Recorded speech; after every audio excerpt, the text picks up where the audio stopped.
Banjir darah Mataram.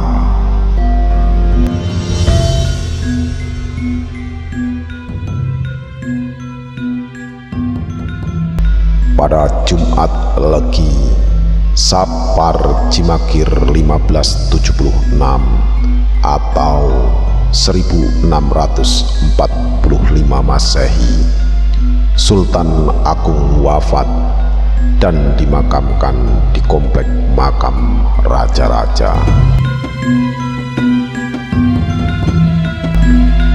Mengganti Sultan Agung adalah Kanjeng Susuhunan Amangkurat I.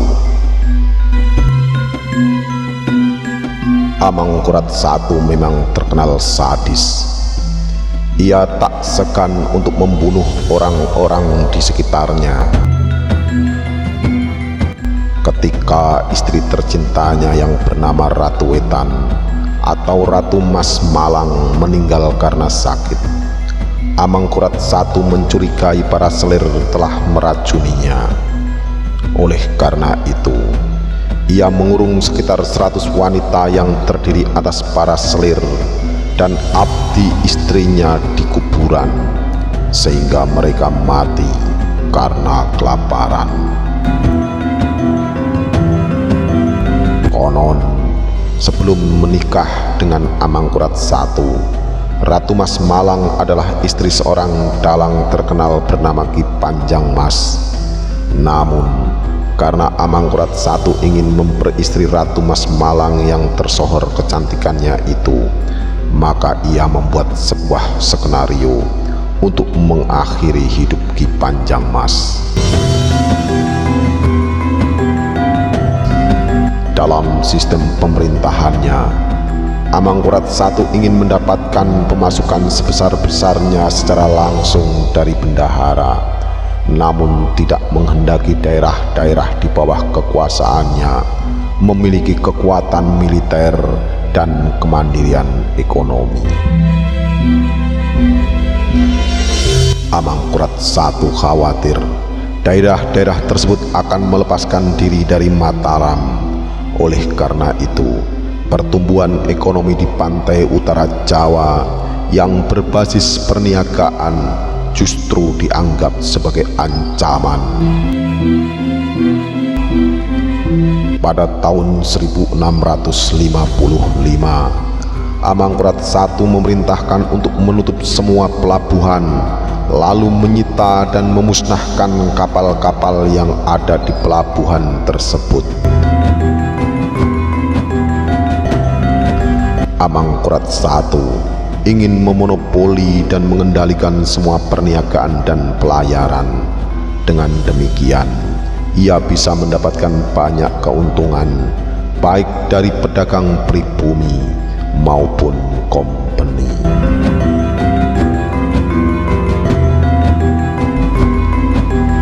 Tiga seperempat abad berikutnya, sejarah Mataram dipenuhi dengan pertikaian keluarga dan perebutan kekuasaan yang sulit dicari titik temunya.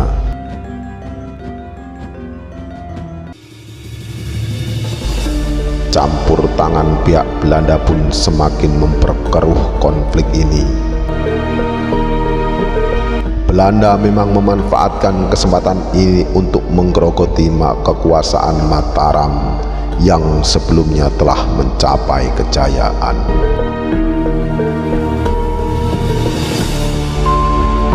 Amangkurat I pun menjadi sangat cemas dan khawatir. Ia berusaha sekuat tenaga untuk menjaga kestabilan kekuasaannya. Namun, usaha tersebut justru menyeretnya ke jurang kekejaman dan permusuhan. Sebab Amangkurat I tidak pernah memberi ampun kepada siapa saja yang dianggap telah membangkang pemerintahannya.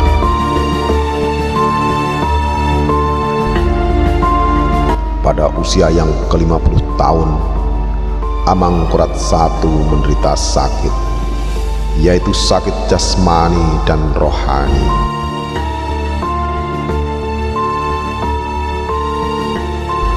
Tanpa mempedulikan urusan negara, Selama berhari-hari ia berdiam diri di dalam keraton dengan penjagaan ketat. Ia hanya menghabiskan waktunya untuk adu jago, main layang-layang, atau berjalan-jalan dengan tongkat di dalam istana.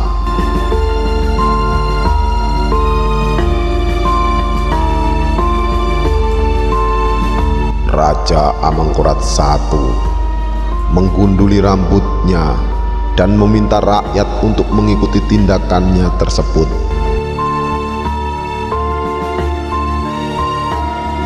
Beberapa hari kemudian, para pengawal istana berkeliling untuk menyampaikan amanat raja tersebut. Laki-laki yang berusia di atas 16 tahun yang tidak menggunduli rambutnya akan diringkus dan dihukum.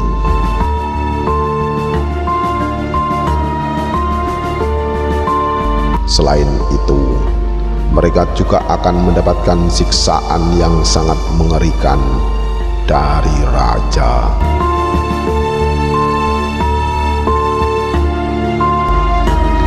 Ada 3 jenis siksaan yang diberlakukan oleh Raja Amangkurat I untuk menghukum orang-orang yang tidak mematuhi aturannya.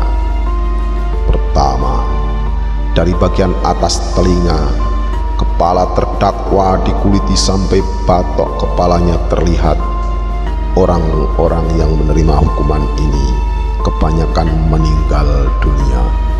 Namun, ada juga sebagian yang masih bertahan hidup.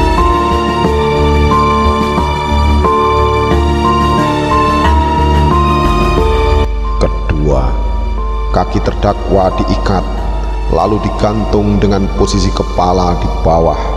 Di bawah kepalanya ditaruh ketel yang berisi minyak mendidih.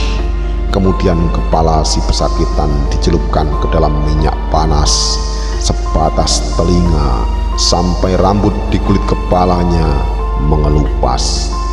Karena tidak kuat terhadap siksaan tersebut, para pesakitan itu pun meninggal dunia.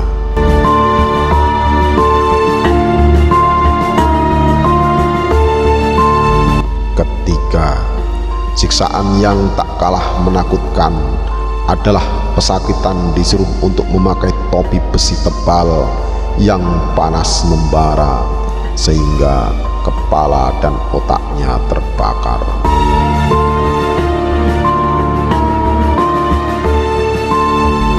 Melihat kelakuan raja yang aneh ini, para bupati dan bangsawan istana menjadi tidak tahan dan mulai pergi meninggalkan istana.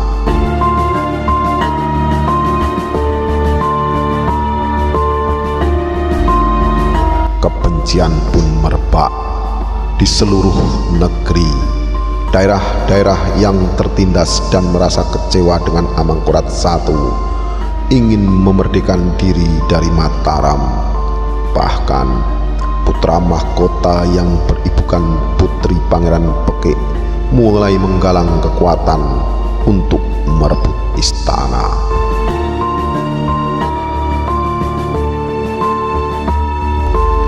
Di hutan Tutupan, tempat sang putra mahkota Pangeran Adipati Anom diasingkan, Pangeran Puruboyo, Banteng Wulung datang bersama Trunojoyo, anak kemenakan Adipati Cakanringrat dari Sampang, Madura.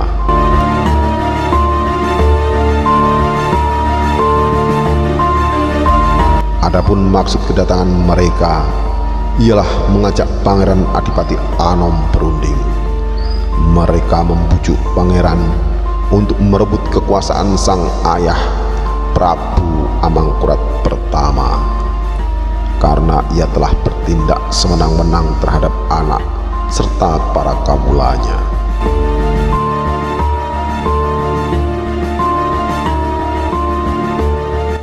Pangeran Adipati Anom pun menerima bujukan ini.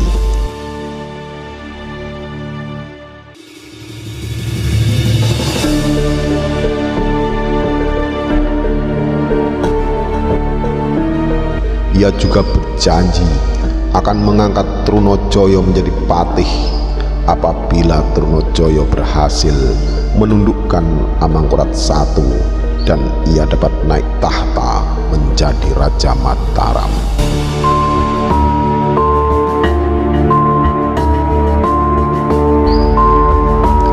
Pada tahun 1670 terbentuklah persekutuan antara putra mahkota kalangan ulama dari keraton dan Trunajaya, seorang pangeran dari Madura yang memendam rasa dendam terhadap Raja Mataram.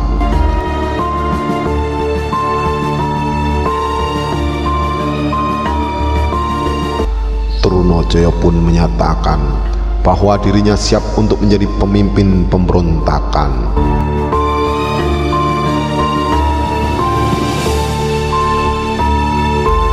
Persekutuan tersebut semakin kuat karena ditambah sekumpulan serdaru bayaran dari Makassar. Namun sang putra mahkota mengundurkan diri dari persekutuan Trunajaya karena keterlibatannya secara rahasia dalam pemberontakan itu mulai tercium kalangan istana.